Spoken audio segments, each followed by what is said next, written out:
Hello दोस्तों, सभी को राधे राधे, गुड मॉर्निंग, जय श्री कृष्णा। और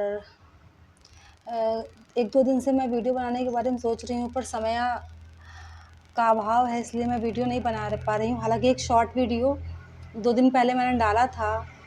मैं बात करना चाहती हूँ, किसी से ये बात छुपी नहीं है। जंतर मंतर में जो 20 तारीख को हुआ, उसकी निंदा हर ही कोई कर रहा है।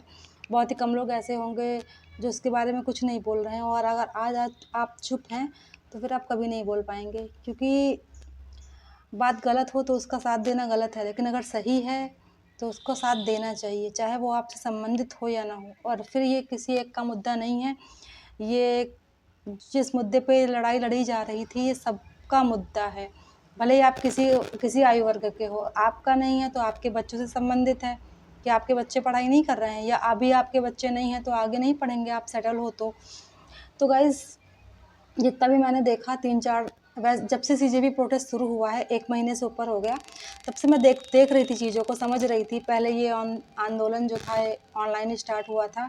कभी किसी ने सोचा नहीं था कि ज़मीनी स्तर पे इतने बड़े आंदोलन के रूप में परिवर्तित हो जाएगा। इतना बड़ा जनसमूह इकट्ठा होगा उस दिन, और इतना ज़्यादा सपोर्ट मिलेगा इस आंदोलन को। और ये देखकर सभी के होश दंग रह गए। उस दिन की भीड़ देखकर हमारे यहाँ से भी काफ़ी लोग गए थे। हमारी कचहरी की तो एक दीदी हैं, वो अपने बेटे को लेकर गई थी।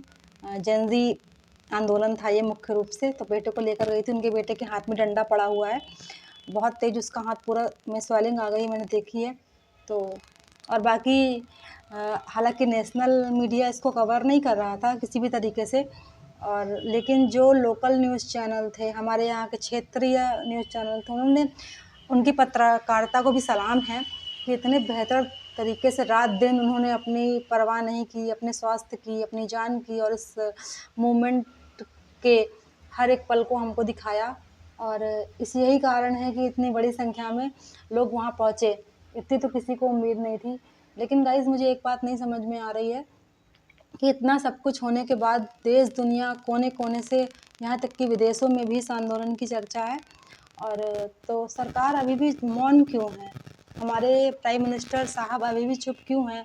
या उनकी तरफ से या सरकार की तरफ से कोई जवाबदेही क्यों नहीं दी जा रही? कुछ तो आप बोलिए। इसी इसी से विपक्ष को भी आपने देखा कल, माननीय राहुल गांधी, प्रियंका गांधी जी समेत बहुत सारे सांसद प्रधानमंत्री आवास को घेर कर धरना किए हुए थे। मांगे वही थी, मोदी जी का इस्तीफा या धर्मेंद्र प्रधान का इस्तीफा। तो अब कुछ लोग बोलेंगे कि विपक्ष अपनी रोटियां सेक रहा है इस मुद्दे पे। तो जाहिर सी बात है, अगर जो वर्तमान सरकार है वो विपक्ष में होती तो वो भी अपनी रोटियां सेकती, इसमें कोई दो राय नहीं है। मौका मिलने पर कौन नहीं बोलेगा, उनको मौका मिला है। आप जवाबदेही दें, वो नहीं बोलेंगे। आप क्यों नहीं जवाबदेही दे रहे हैं? और यहाँ मैं फिर बता दूँ, मेरा किसी पार्टी से कोई लेना देना नहीं है, ना मुझे राजनीति में कोई दिलचस्पी है। लेकिन एक भारत की जिम्मेदार नागरिक होने के नाते मेरा ये कर्तव्य बनता है कि मैं इस बारे में बोलूँ, क्योंकि हम लोग वोट देते हैं तब गवर्नमेंट बनती है। एक एक वोट से गवर्नमेंट बनती है, इसीलिए कहते हैं एक एक वोट बहुत अमूल्य होता है। तो हमारा बोलने का हक है, सवाल पूछने का हक है। हमारा संविधान हमें सवाल पूछने की ताकत देता है, इजाज़त देता है। हमें वाक और अपनी अभिव्यक्ति की स्वतंत्रता का पूरा हक है। लेकिन कहाँ गया वो हक, जबकि 20 तारीख को जंतर मंतर पे इतने सारे लाखों की संख्या में, हज़ारों की संख्या में नहीं, लाखों की संख्या में स्टूडेंट प्रोटेस्ट कर रहे थे, वो सवाल पूछ रहे थे। और ये आंदोलन पिछले 1 महीने से शांतिपूर्वक चल रहा था, तो क्यों ट्रकों में पत्थर भर के लाए गए? आखिर पुलिस द्वारा ही पत्थर लाए गए थे ना। क्यों इतने बैरिकेड्स में मैंने खुद देखा कि वेल्डिंग करी जा रही थी। वीडियो के माध्यम से मैंने खुद देखा कि वो बैरिकेड में वेल्डिंग कर रहे थे, और कुछ लोग बोल रहे थे करंट भी लगा हुआ था। तो क्यों करंट लगाया गया? क्या सरकार छात्रों की दुश्मन है? आप अपने ही देश में ऐसा करेंगे, अपने ही बच्चों के साथ, तो फिर सरकार पे विश्वास कहाँ से होगा किसी का? आम पब्लिक का तो विश्वास उठ जाएगा। तो सरकार अपनी जवाबदेही सुनिश्चित क्यों नहीं कर रही? और इस बात पे अगर हम बोलते रहेंगे तो शायद बहुत ज़्यादा, मतलब बहुत लंबा वीडियो हो जाएगा। लेकिन फिर भी कई बातें हैं जिन पे बोलना बहुत ज़रूरी होता है। तो मैंने सोचा एक बड़ा वीडियो मैं इस मुद्दे पे बनाऊँ। और जिस तरीके से सीजेबी प्रोटेस्ट का जो ये संसद मार्च था, उसके एक दिन पहले सोनम वांगचुक जी को जिस तरह से उठाया गया, उसके बाद उसमें ये दलील दी गई कि माननीय सुप्रीम कोर्ट या हाई कोर्ट के आदेश से हम इन्हें हटा रहे हैं इनके स्वास्थ्य को मद्देनज़र। अब आप ही बताइए कि आप बीमार हो और आपको पुलिस को बता रहे थे कि पुलिस जो है वो डॉक्टर्स के वेश में आई, तो पुलिस को ऐसे वेश बदलने की क्या ज़रूरत थी? अपने एक्चुअल गेटअप में रहना चाहिए था उनको।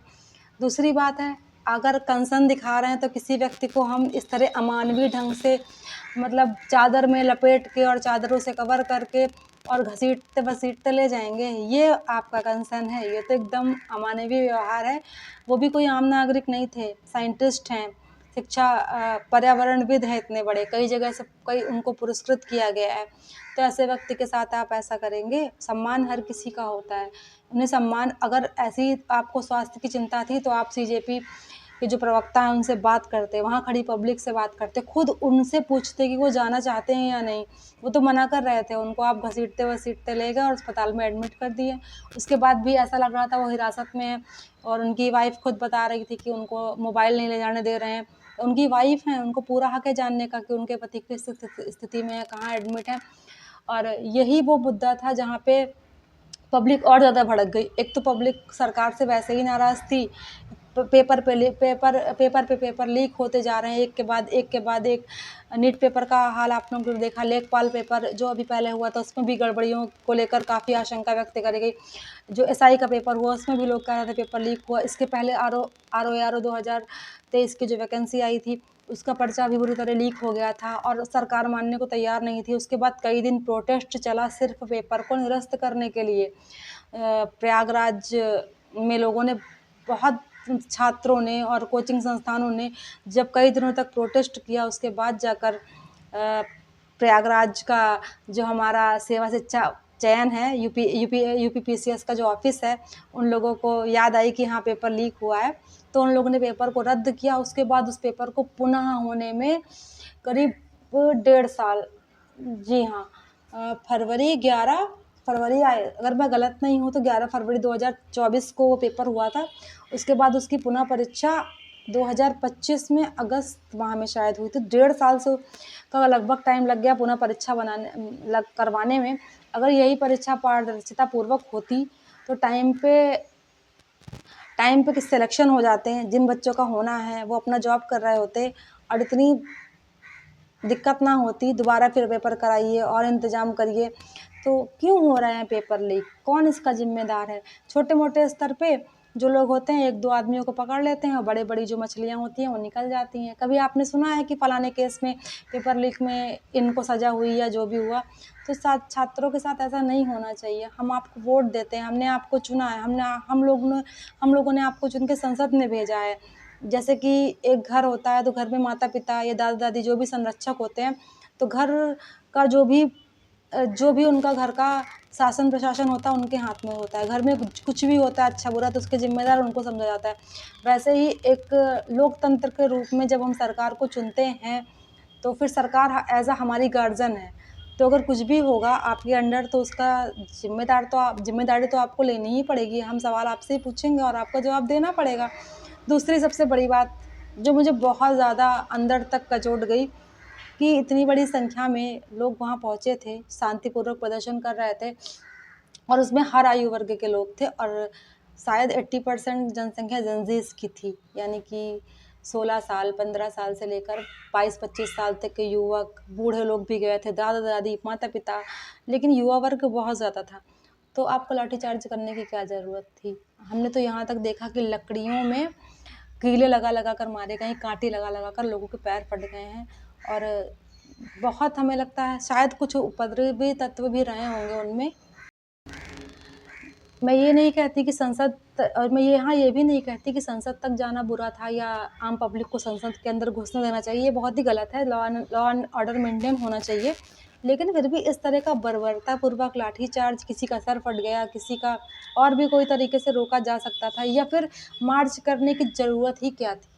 जब 1 महीने से धरना प्रदर्शन चल रहा था, सोनम वांगचुक 20-22 दिन से अनशन पे बैठे थे, उनके साथ 5-6 लोग और भी भूख हड़ताल पे बैठे थे, तो सरकार उनसे संवाद कर सकती थी। या जब प्रोटेस्ट निकल पड़ा था उस समय भी सरकार का कोई भी व्यक्ति आकर उनसे संवाद करने की कोशिश करता तो प्रोटेस्ट वहीं पर रुक जाता है। ऐसी हाथापाई की नौबत क्यों आने दी गई? उसके बाद क्या हल निकला? हर जगह सरकार की आलोचना हो रही है और बोलेंगे लोग, क्यों नहीं बोलेंगे? किसी के घर का इकलौता लड़का था, किसी के घर के बच्चे थे, छोटे बच्चे थे, लड़कियों तक को मैंने देखा नहीं छोड़ा गया, लड़कियों तक को पीटा गया। मतलब जो मिला, लड़का हो, लड़की हो, बूढ़ा हो, जवान हो, एक तरफ से उसको मारा पीटा गया और कायदे से मारा पीटा गया। कुछ लोग तो फिर भी मतलब दिखा रहे थे कि मारिए पीटिए, हम नहीं रुकेंगे। मतलब छात्र भी एकदम आक्रोश में आ गए थे। 2-3 लड़कियों की मैंने वीडियो देखे और उन्होंने अपना आपा खो दिया था। वो इतना चिल्ला रही थी, सरकार के प्रति उनका आक्रोश दिख रहा है, साफ दिख रहा है। और अब ये जो हुआ है, सरकार ने सोचा था कि लाठीचार्ज होने के बाद अभी आंदोलन बंद हो जाएगा, तो ऐसा कुछ भी नहीं हुआ है। उल्टा ये जो लाठीचार्ज हुआ, इसकी वजह से लोगों में गुस्सा और ज़्यादा भर गया है और उसकी दुगनी संख्या में लोग वहाँ जाके इकट्ठा हो गए हैं और बराबर जो है सीजेपी का प्रोटेस्ट चल रहा है। और मैंने कल वीडियो में, कल शाम से मैं देख रही हूँ, देश के अलग अलग हिस्सों से लोग स्विगी, जोमेटो इन सब के ज़रिए खाना भेज रहे हैं। उन्हें पता नहीं है, ये कितनी अच्छी बात मुझे लगी। पहले मुझे भी लग रहा था फूड कहाँ से आ रहा है, कैसे लोग खा रहे हैं, कैसे क्या सिस्टम है। अब मैंने जब देखा तब मुझे पता चला स्विगी, जोमेटो से हैदराबाद, कर्नाटका, मुंबई, महाराष्ट्र, राजस्थान, न्यू दिल्ली से ही लोग खाना बुक कर दे रहे हैं और ये बोल दे रहे हैं जंतर मंतर पे जाकर अंदर जाइएगा, जो कोई भी दिखे भूखा उसको दे दीजिएगा। तो ये मुझे बड़ी अच्छी बात लगी कि जो लोग जानते भी नहीं हैं और वो पैसा पे कर रहे हैं, खाना भेज रहे हैं। और ये खाना कौन खाएगा? हिंदू, मुस्लिम, सिख, ईसाई, तब कोई खाए, उन्हें इससे मतलब नहीं है। लेकिन ये इस आंदोलन के प्रति लोगों का प्यार और सपोर्ट है। तो गवर्नमेंट को इस चीज़ को समझना चाहिए कि हमारे देश का युवा क्या चाहता है, क्योंकि युवाओं से ही देश का आने वाला भविष्य है। तो मैं अब ज़्यादा नहीं बोलूँगी, बस ये कहना चाहती हूँ कि प्लीज़, अगर मेरा ये वीडियो जहाँ तक पहुँचे, और प्लीज़ आप लोग सभी लोग शेयर करिएगा इस वीडियो को और गवर्नमेंट तक अपनी बात पहुँचाने का सभी लोग प्रयास करें। तो अगर हमारी गवर्नमेंट सुन रही है तो मेरा आप लोगों से निवेदन है कि प्लीज़ आप लोग छात्रों की मांगों को समझें। वो कुछ नाजायज़ नहीं मांग रहे हैं। हमारा मूलभूत अधिकार है शिक्षा, और शिक्षा पढ़ेगा इंडिया तभी बढ़ेगा इंडिया, ये आपकी ही पार्टी का स्लोगन था। और प्लीज़ छात्र अगर इतनी मेहनत करके एग्ज़ाम देते हैं तो एग्ज़ाम्स में पारदर्शिता होनी चाहिए।